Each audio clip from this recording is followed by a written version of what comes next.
Muy bien, día lunes comienza una nueva sección.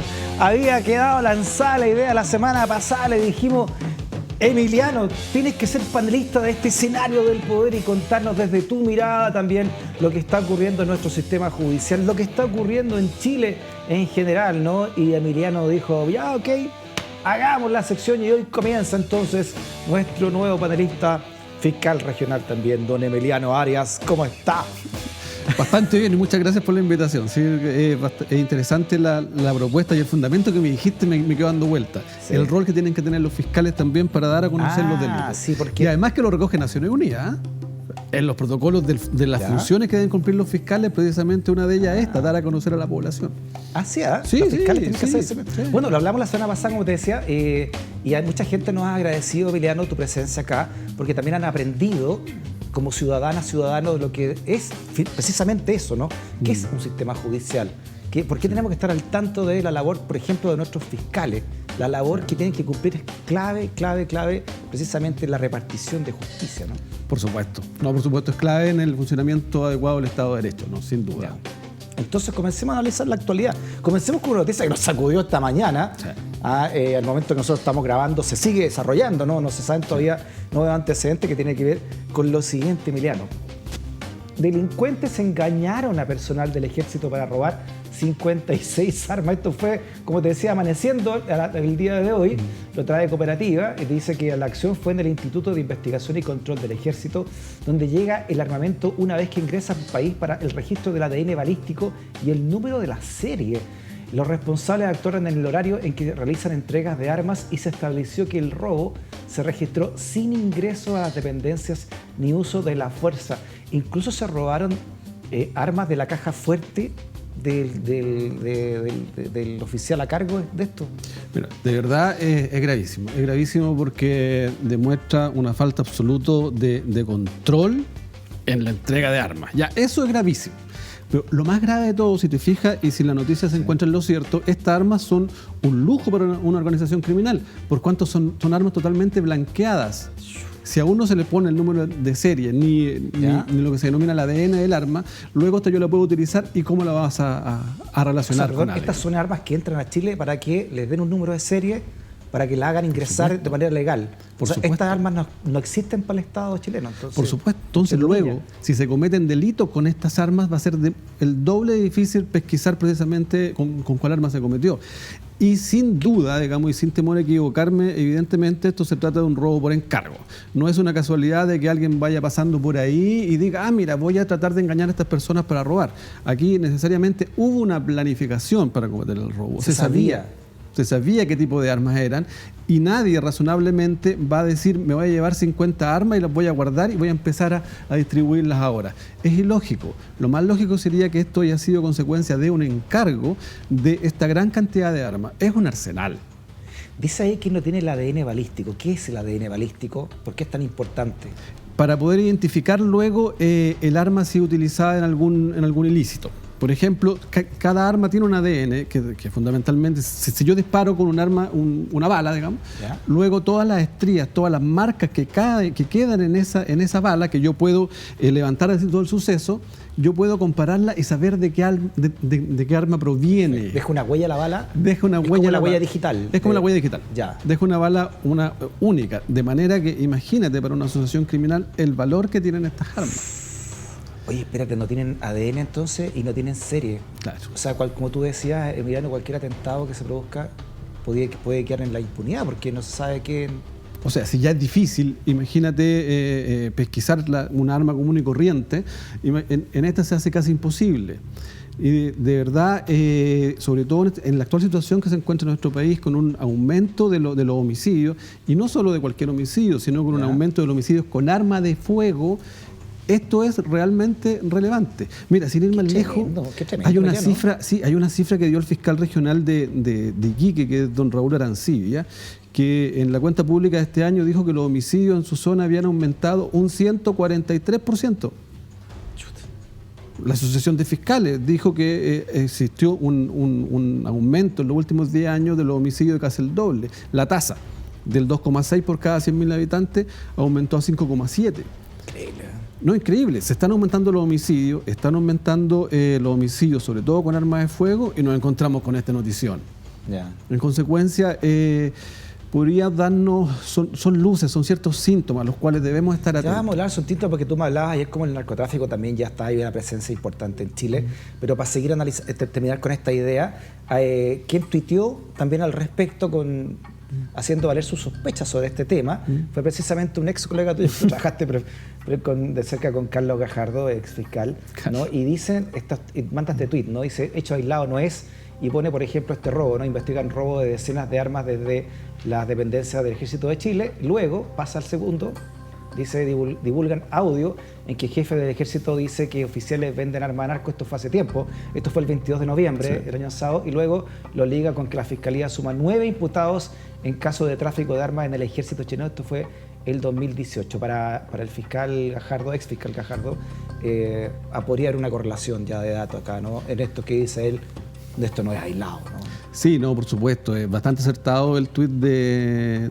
Carlos, no es un hecho aislado. En consecuencia, claro, cuando aparece el síntoma del robo de armas, sobre todo en instituciones del Estado, ya cuando es aislado puede ser, pero ya cuando se reitera podemos estar hablando, ya un médico hablaría ya de una enfermedad, es una reiteración de síntomas. En consecuencia, mira, acá es re importante. Esto es re importante, también hay que ver qué pasó con esas investigaciones. Eso te iba a preguntar, ¿qué tiene que hacer un fiscal ahora? Claro, frente a un tema como este, el fiscal que está a cargo? Sí, ¿qué es lo que pasa acá? Que acá hay una dualidad de sistemas de persecución. Esto lo está viendo la justicia militar. Justicia militar que no comparte información con el Ministerio Público, ni con la policía. En consecuencia, existe información que no está siendo adecuadamente analizada por el ente encargado de perseguir los delitos, que debería ser la Fiscalía. En consecuencia, esto debería ser visto e investigado por un solo órgano con capacidad para analizar todos los casos y efectuar las comparaciones correspondientes. Porque el Ejército solamente va a investigar desde su perspectiva qué pasó con este robo de armas, más no sus relaciones con los homicidios, más no las relaciones con los imputados que hubieran con otros delitos. Ya, en consecuencia, la Fiscalía aquí no entra, sino que queda acá no entra, ahí podría entrar, según lo que yo leía precisamente. Claro, esto se produjo afuera de dependencias del recinto militar, por lo que podría ser competencia de la Fiscalía. Yo como fiscal podría abrir incluso una investigación de oficio al que corresponda en ese lugar, que es lo que sería pertinente en mi concepto para poder investigar este hecho que, si lo vinculamos con el aumento de homicidios, con armas de fuego, con el gran poder de fuego que estamos viendo en las poblaciones en nuestro país, en los narcofunerales, cosas por el estilo, resulta relevante tener esa información e investigarlo. Mira este titular de lo que ocurrió en San Bernardo, ¿no? A propósito de bandas que caen y que se dedican precisamente a este tráfico, ¿no? Audios que barataron banda que traficaba pistolas para el crimen organizado. Y esto dice esta nota que después de casi un año de seguimiento con escuchas telefónicas y vigilancia, la banda de San Bernardo dedicada al tráfico de armas fue detenida. Los involucrados se dedicaban a conseguir armas de fogueo para desarmarlas y luego transformarlas en armas reales. Lo mismo hacían con las municiones. Con esto no solo lograban incentivo económico, sino que también abastecían de una nueva manera al crimen organizado. O sea, según esta nota de Sandra Martínez, ya estamos en presencia de estos crímenes organizados donde estas armas valen mucho, imagino, ¿no? Sí, estas más que nada, ¿no? Sí, de verdad, pero fíjate que estas tampoco son pesquisables, son armas hechizas. Como te digo, sí, yo creo que ya estamos en presencia de lo que se denomina crimen organizado. Aquí hay una diversificación de ciertos delitos que se van cometiendo y que son indicios, síntomas de existencia de un crimen organizado. Ya. El narcotráfico de todo esto, según lo que tú investigaste, según lo que tú sabes también, Emiliano, ¿qué tan fuerte es, ¿no? ¿Cómo podría también estar acá?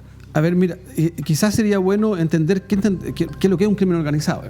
El crimen organizado fundamentalmente lo podemos entender como aquel cometido desarrollado por un grupo de personas organizados que se dedica a cometer delitos graves, narcotráfico, trata de personas, tráfico de armas, etcétera, ¿ya?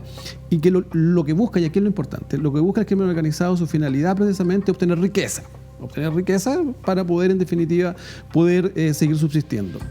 Cuando, por ejemplo, una banda de narcotraficantes que sí recibe muchos ingresos ya empieza a mutar en crimen organizado, cuando diversifica. Diversifica. Ya. Y empieza a diversificar, ya no se dedica solamente al tráfico, sino que además se dedica al tráfico de armas. Ya no solamente se dedica al tráfico de armas, sino que además se vincula con homicidios, con el sicariato. se van produciendo una diversificación de los delitos. El tráfico de drogas es un fenómeno muy criminógeno, digamos, está asociado a un sinnúmero de delitos. Yeah. Y cuando empieza esta diversificación y ya cuando el narco comienza, por ejemplo, a poner dinero en el mercado formal, ya estamos en una situación crítica de nacimiento del crimen organizado. No al nivel de los carteles, afortunadamente aún en Chile, pero sí para preocuparse y tomar cartas en el asunto, la autoridad, claro. ¿Cierto? Eso cuando ya pone plata es porque está lavando ya. Claro, y ahí se vincula esa diversificación, encontramos ahí el delito que acabas de mencionar, el lavado de dinero. El lavado de dinero, esto es la incorporación a la sociedad, al mercado financiero de dinero sucio, que se lava a través de eso. Y del lavado a la corrupción de las instituciones hay un paso, ¿no? Diversificación. Claro. Diversificación, mira, ahí tú te encuentras precisamente, es lo que te decía, narcotráfico, trata de personas puede ser, tráfico de armas y corrupción, porque ya tienen mayor poder económico, entonces pueden corromper. No olvidemos lo que ocurre en la Municipalidad de San Ramón, hemos tenido varios casos de policías también imputados precisamente. Sí, los audios de Zipper que incautaron también en una localidad, en una comuna de Santiago. Sí.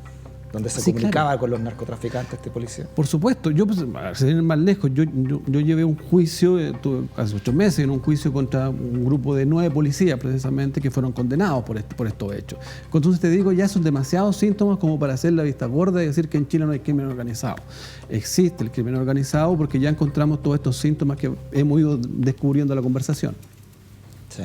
Oye, tú dices que así partió Argentina y otros países con así, ¿cómo? Mira. ¿En qué etapa estamos? Porque tú también has sido amenazado más de 10 años, tuviste con amenazas también. Sí, claro, yo estuve con más de 10 años con protección policial por amenaza de muerte. Yo fui durante mucho tiempo fiscal especializado en tráfico de drogas y era fiscal jefe en el aeropuerto de Santiago, lo que me correspondió conocer la realidad de muchos países. Y precisamente ahí pude darme cuenta de otra característica esencial del crimen organizado, cuál es su transnacionalidad. Yeah. La transnacionalidad, precisamente los delitos se van cometiendo de un lugar a otro en toda Latinoamérica y además la transnacionalidad se manifiesta en que los delincuentes nacionales comienzan a copiar las técnicas que ya han sido exitosas en otras partes, en otras latitudes, como son, por ejemplo, los carteles mexicanos, donde ya tenemos constancia de su presencia o incorporación en Chile aproximadamente desde el año 2008 ya. Yeah. Una buena serie de Netflix de Pablo Escobar o la otra Narcos con lo que ocurre en México y se da cuenta también que se producen estas relaciones, como tú dices, entre los grandes carteles de un país y otro. Sí, por Chile, supuesto. ¿en qué altura está con respecto de estos carteles grandes? El mexicano, por ejemplo, que se supone que es uno de los más grandes, ¿no? Todo lo que está ocurriendo en el Estado mexicano. A ver, estamos bastante lejos aún de aquella realidad, fundamentalmente porque no nos hemos convertido aún en un gran país productor de droga. Ya. ¿Qué es lo que hizo que los carteles mexicanos florecieran con el nivel de poder que tienen y que pasaran ya a los carteles colombianos hace muchos años? Fue precisamente la creación de la droga sintética, que es fundamentalmente la metanfetamina. Yeah. La metanfetamina que comenzó a comercializar los carteles mexicanos como droga sintética, ya en el año 2008 se consumía más metanfetamina que cocaína y heroína en el mundo. Y fíjate que eso es lo importante. Por ejemplo, con 300 kilos de hoja de coca tú haces 1 kilo de cocaína. En cambio, con 100 kilos de efedrina, que era un producto lícito, tú haces con 100 kilos 90 kilos de droga. La efedrina es un medicamento para el resfriado. Sí, con ese se hace precisamente diversas cuestiones antigripales. Digamos. Es una droga lícita que se podía importar libremente y que sin duda fue una de las causas del gran florecimiento de los carteles mexicanos mediante la producción de drogas sintéticas y su incorporación en el mercado de Estados Unidos fundamentalmente. Ya. Y la efedrina es un componente entonces importante para la metanfetamina. Para la metanfetamina, que es una droga también denominada cristal, que se fuma, bueno, se Breaking Bad se dedican a eso, ¿no? El cocinero principal. Por cierto, sí, eso, claro, y eso fue lo que... Mira, y ahí yo tuve una investigación que demuestra todo lo que es la transnacionalidad de lo que es este tema del crimen organizado. Los carteles mexicanos comienzan con esta producción de las metanfetaminas y en el año 2008 ya el Estado mexicano dice... Hay demasiada metanfetamina, lo que vamos a hacer es prohibir la importación de efedrina desde India y China. No entra más efedrina al Estado de México. Una medida eficaz para combatir el crimen organizado. Para nada. ¿Qué hicieron? Los carteles se fueron a Guatemala. Guatemala se encontró con el problema prohibió. ¿Qué hicieron? Se fueron a Honduras. Honduras prohibió. Se vinieron a Paraguay, restringió Paraguay. Argentina restringió, saltaron a Chile. ¿Y en cuánto tiempo hicieron ese camino? Desde julio del 2008 a marzo del 2009. Esa es la flexibilidad y esa es la rapidez con la que actúan los carteles. Espérate, ¿y la efedrina se está vendiendo en Chile ahora más de la cuenta? La efedrina en aquel año, en el año 2008, cuando realizamos la investigación en relación a la incorporación de estos carteles mexicanos, precisamente se habían importado a Chile, qué sé yo, 2.000 kilos de efedrina, ni que estuviéramos todo Chile resfriado, era injustificado. Yeah. Por lo que empezamos a trabajar en conjunto con la DEA y con las autoridades mexicanas, precisamente estas investigaciones, por cuanto esta efedrina estaba siendo enviada a México. Hubo indicios bastante serios, pues investigamos en conjunto con los mexicanos precisamente este hecho de que estaba asociado al cartel del Golfo aquello. Entonces, te fijas, en muy pocos meses bajó hasta Chile el crimen organizado. Eso habla de la extraordinaria flexibilidad, de la extraordinaria rapidez con que ellos reaccionan ante las barreras que le interponen. ¿Y por qué al son Estado. tan rápidos? ¿Porque tienen precisamente estas redes internacionales? ¿Actúan como una ONU así? Sí, es que además es que es muchísimo dinero. Es que es muchísimo dinero el que está involucrado acá. A ver, esa efedrina costaba en Chile, por ejemplo, comprarla en aquellos años 30 millones de pesos y puesta en México 13 millones de dólares. Oh, no te puedo creer. O sea, esos son los niveles. En consecuencia, es muy fácil captar. ¿Cómo entran y cómo las sacan? ¿Cuál es? Claro, es que en aquella época entraba lícitamente, entre comillas, porque se importaba. Una vez que llegaba acá, se enviaba a México bajo otro rótulo, que era fructuosa o alguicida o cualquier otro rótulo, perfecto. Y en México, una vez que llegaba, se transformaba precisamente en droga. Afortunadamente, fuimos capaces de detectar con la PDI precisamente esta operación, que ya estaban a punto de comprar un edificio completo para poder instalarse acá. O sea, aquello de que Chile era lugar de paso de la droga es creíble y era real hasta el año 2005-2007, pero ya esos indicios claros de que ya estábamos siendo un lugar de acopio. ¿Y hoy estamos fabricando droga sintética? Mira, afortunadamente no hay datos de aquello, ni el consumo de metanfetamina es tan grande en nuestro territorio. Lo que sí, con todo esto de la pandemia se ha producido es un alza en Chile en la producción de marihuana, por ejemplo. ¿Qué es lo que se ha producido como dato estadístico? Si hemos aumentado la producción en algo, es de eso. Las otras drogas que afortunadamente en Chile no se podrían producir, como la cocaína o la heroína, porque no tenemos las condiciones suficientes como para cultivar ese tipo de plantas. Yeah. Pero sí es preocupante los otros elementos o delitos asociados al crimen organizado con los cuales nos hemos ido topando. Estos funerales narcos no es una invención chilena. Estos funerales narcos se hacían en Colombia hace 15 años, digamos, y encontramos lo mismo acá. Es la misma cultura, ¿no? La bala al aire. Es la misma cultura. Entonces tú ya te estás dando cuenta de que no basta con perseguir al narco. Eso es súper importante. Porque el narco es esencial, esto es, aquel sujeto que solo se dedica a traficar, es esencialmente reemplazable. Si se saca un narco, aparece otro narco. Es más, si se saca un narco, aparecen varios más, porque ocupan su mercado. En consecuencia, la forma que debería tener el Estado para poder atacar y combatir el crimen organizado es precisamente a través de lo que quieren, el dinero.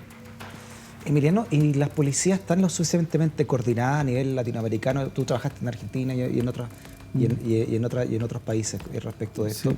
Teniendo en cuenta, como tú dices, la rapidez con que ellos se mueven. Sí, mira, afortunadamente en aquella época los ministerios públicos estábamos bastante coordinados y también las policías. A nosotros el dato nos lo dio la DEA y con ellos trabajamos también en México, y yo tuve la oportunidad también de trabajar con un juez federal en Argentina, que es el que llevó uno de los casos más importantes del denominado el rey de la efedrina en ese país, vinculado a homicidios, asesinatos muy graves. ¿Federico Mellonato? Sí, él era el juez federal de Campana con el cual trabajé. Y también tuve la oportunidad de trabajar con un fiscal mexicano en relación a esta investigación, porque los envíos llegaban allá al aeropuerto. Había coordinación y había coordinación policial. Lo que yo echo de menos en Chile precisamente es la necesaria coordinación que debe haber entre las diversas instituciones. Fíjate que no puede ser, como partió el programa, de que estas armas estén siendo investigadas por la justicia militar, porque ahí no va a haber una vinculación con el fenómeno, porque ellos están preocupados de otras cosas. Si no es porque ellos sean inferiores o nada, sino porque ellos están preocupados de otras cosas. Son otros los intereses que ellos protegen, distintos a los que protege, por ejemplo, debería proteger una fiscalía especializada en tráfico de drogas, que sería el ideal para poder verse esas armas, dónde van esas armas, si es que hay indicios de otros, si existen denuncias similares, etcétera. Tú hablaste de sicariato, ¿no? Quiero que veamos el siguiente titular también para que hablemos de cuándo ocurre esto, en esta diversificación del crimen, el sicariato que ocurrió en la Nación de Argentina trae esto. Triple crimen de General Rodríguez, 11 detenidos en la causa de la ruta de la efedrina. Esta nota dice que fueron 11 personas detenidas en 15 allanamientos. Esto fue el 2019, ¿no? Que esto ocurrió en el 2008, pero esta nota es del 19. ¿Esta ruta de la efedrina es la misma que llega a Chile? Es la misma ruta. Como se le fueron cerrando las importaciones de efedrina para producir su droga, fueron buscándose los países que estaban más abiertos a la importación aún. Y así fueron bajando y llegando hasta Argentina. Y en Argentina se dieron cuenta. ¿Cómo se dieron cuenta de aquello? Porque comenzaron a aparecer este tipo de asesinatos que son ajusticiamientos. Ya.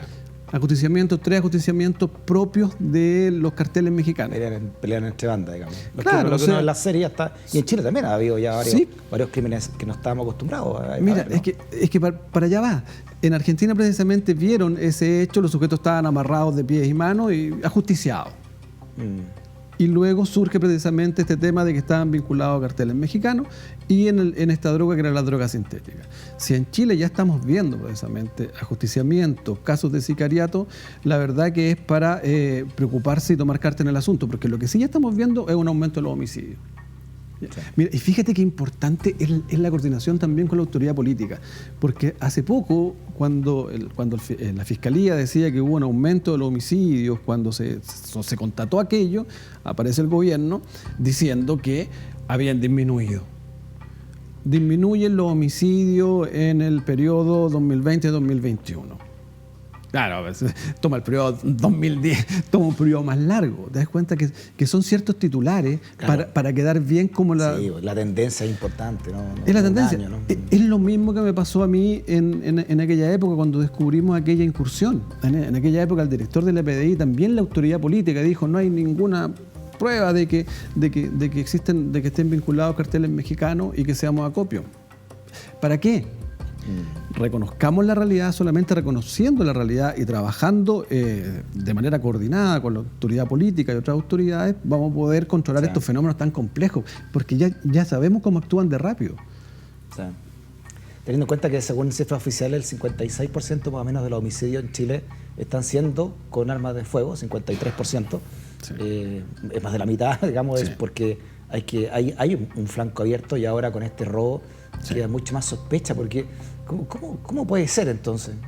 ¿Qué está detrás? Puede ser la más estulticia más pura, o que sabe que entren estos sujetos además porque era un recinto militar, ¿no? Sí. Y que les pasen sin lanzar, sin pegar la patada ni una puerta, con todo el permiso de la gente que estaba adentro, abrir una caja fuerte del oficial para sacarle armas a él. Sí, mira, de verdad que es bastante inverosímil que aquello hubiera ocurrido de esa forma sin que hubiese habido además participación al interior. O sea, acá a lo menos hubo un dato. Ese dato salió de adentro. En segundo lugar, no es creíble de que si es un recinto armado. Oiga, ¿sabe que mandaban a buscar unas armas? Ya, llévensela, por supuesto. ¿Quién las mandó a buscar? El coronel X. Ya, no, por supuesto. Claro, y también mandó a pedir la del coronel a cargo de esta cuestión, claro, la caja fuerte. No, por supuesto, no. Algo así como un sistema de delivery de armas. Claro, como si se llegaba a pedir las pizzas. ¿Están las pizzas listas para allá? No, por supuesto. No, por supuesto. No, ya luego. Es que es muy ridículo todo, ¿no? No, es que es muy ridículo. Es que es muy ridículo. Y ante ese, lo que la experiencia enseña, que esos ridículos esconden en definitiva una coautoría, en este caso, de que existe un acuerdo tanto en el dato que se le entregó como en la entrega de estas armas. Lo importante es hacer posteriormente el seguimiento. Ahora, repitamos, ¿no? Esto es el momento que nosotros estamos hablando, ¿no? Esto es lo que sabemos, estos son los antecedentes que hay en la tarde de este día, pero claro, es muy sospechoso. Además, me acuerdo, Emiliano, que una vez hice una entrevista hace, no sé, 2, 3 años, porque se habían requisado armas en un allanamiento de narcotráfico en una población, y una de esas era una UCI, que resultó ser de la academia de Carabineros, esta UCI. Porque son UCI, me imagino que no todo el mundo tiene una UCI en la casa, no, la posibilidad. Sí. ¿Cómo llegan entonces armas institucionales en manos de estos delincuentes? Sí, el tema de las armas requiere una profunda revisión también en nuestro país, o ponernos al estilo gringo, como ya todos tienen su arma, porque de verdad tenemos un sistema que realmente no funciona, por cuanto la autorización para tenencia de armas se otorga de una manera muy fácil, y inscribir más de un arma también se hace relativamente fácil, 1, 2, 3, 4, 5 armas. Lo que si tuviera una adecuada fiscalización de dónde están esas armas no habría ningún problema, pero esa fiscalización no se hace, porque el arma se inscribe para un domicilio y para una persona. Hace poco el Ministerio Público, hace unos años, coordinó una fiscalización de dónde estaban esas armas, y ocurría algo que la gran mayoría no se encontraban en poder de estas personas, y lo que se hacía se denunciaba un hurto del arma, un robo del arma. Yeah. Y eso delito tampoco era investigado. O sea, se desconoce dónde está actualmente gran cantidad de las armas en Chile. Y en relación a las armas que aparecen o que se pierden de alguna manera, o se las roban de algún recinto militar o a un uniformado, de verdad que reviste una mayor gravedad aún. Reviste una mayor gravedad aún, sí. Porque tampoco mira, fíjate que ahí tampoco sabemos qué pasó con esa investigación. Cuando se perdió esa arma, ¿quién lo investigó? Otra justicia. Yo no estoy criticando a la justicia militar por sí, digamos, pero ese no es un delito para justicia militar. La justicia militar debería investigar delitos eminentemente militares, pero un robo de armas. Y entre militares. En este caso, si se roba un arma, ¿interesa o no interesa a la comunidad que la autoridad competente, la fiscalía, investigue ese hecho? Por supuesto que interesa, porque si se investiga bien ese robo, podemos seguir atando hilos y llegar precisamente. Puede ser la punta de una madeja más grandota. O sea, es la punta de una madeja más grandota. Lo que pasa es que como solo se investiga el hecho del robo del arma, quizás se sanciona al funcionario, no sabemos nada más. Perfecto. Emiliano, nombre del equipo, muchas gracias por haber venido. Felicitaciones por esta nueva sección. No tiene todavía nombre, así que vamos a inventar un nombre la semana. De veras. Sí. Si usted tiene alguna también, o si usted en la casa le propone un nombre a la sección de Emiliano Arias, también bienvenida. Muchas gracias. No, muy entretenido como siempre. Hasta la próxima semana, Emiliano. Muchas gracias. Chao. Gracias también por ti, por la sintonía y por ser parte de esta comunidad del pensamiento desde Vía X, desde Stock Disponible y por la libre expresión. Hasta la próxima.